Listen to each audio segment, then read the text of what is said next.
Oh, hey everyone. Thanks for joining me today for another unique counseling session with Mr. Zach. Despite how it may look, today isn't actually a cooking segment, but instead a very important lesson on stress. You see, stress is an everyday issue of normalcy. Every single person deals with stress in some way or another. It's natural. It's a natural element of human life.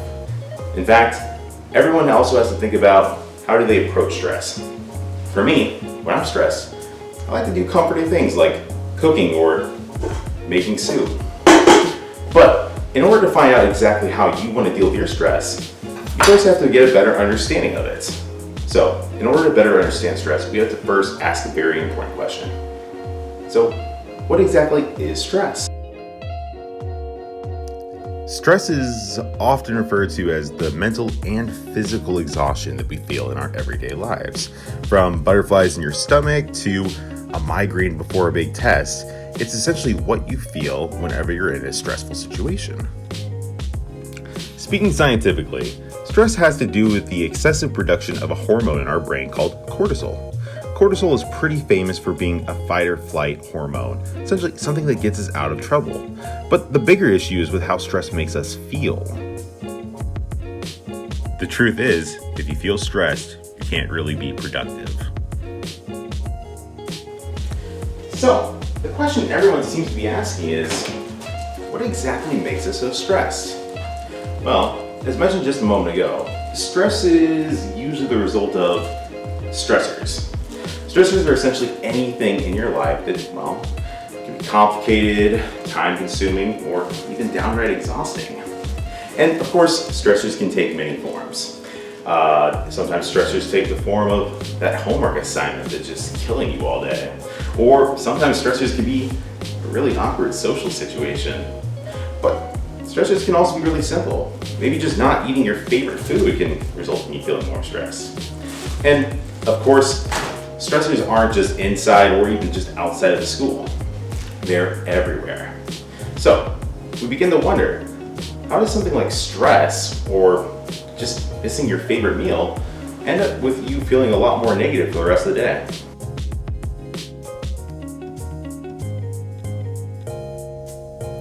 Well, let's think of it with the soup. With the soup, of course, being a healthy, functioning person that I want to be. The goal is for it to be delicious, nutritious, and ideally good looking. But ultimately, when I'm planning to make my soup, I have to consider all the potential ingredients or potential stressors that I'm going to end up throwing into it.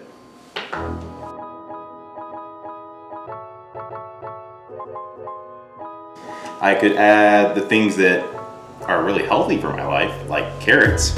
I could also add the things that other people really like celery. But sometimes I also really want to risk it and add the things that I enjoy, like shrimp balls. But the thing is, if I don't consider all of my ingredients together, I might end up ruining my soup. I mean, stress can have real consequences in your life. If you're feeling burdened with stress, you might find yourself struggling with your classes and schedule. You might be confused or even overwhelmed with thoughts about different things. Or you might even begin to feel physically ill, just like we mentioned earlier. Ultimately, if you're feeling weighed down by stress, it's really hard not to let things get worse, especially in terms of your academics.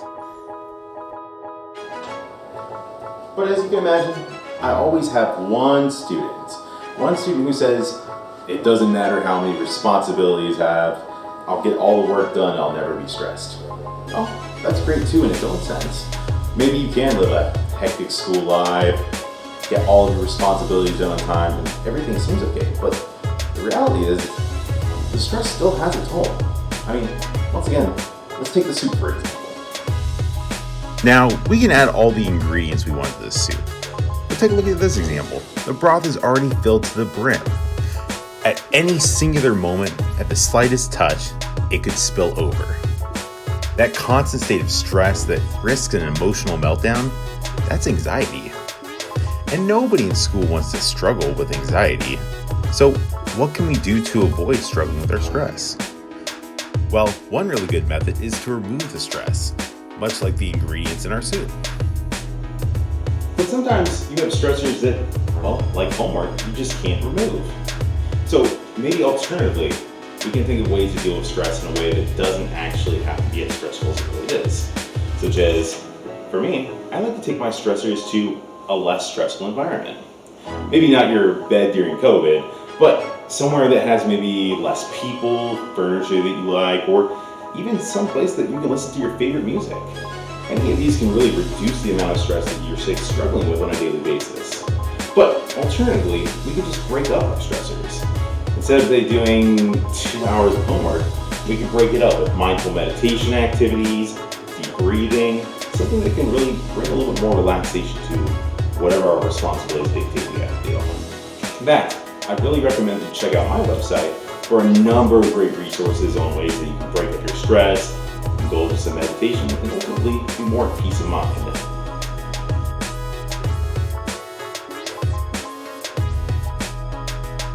Regardless, the biggest step I think anyone can take in overcoming their stress is communication. You can ask counselors, your parents, even your friends. It doesn't really matter. Stress affects everyone, and fortunately, most people know that. So again, if you need help, don't hesitate to ask someone. Whether it be asking for scheduling help, asking them to alleviate your stressor, even talking about it to reduce the frequency of it. It really helps to reach out to another individual. And if you take these steps, hopefully you can ultimately end up being stress-free. I guess making soup might be more stressful than I thought.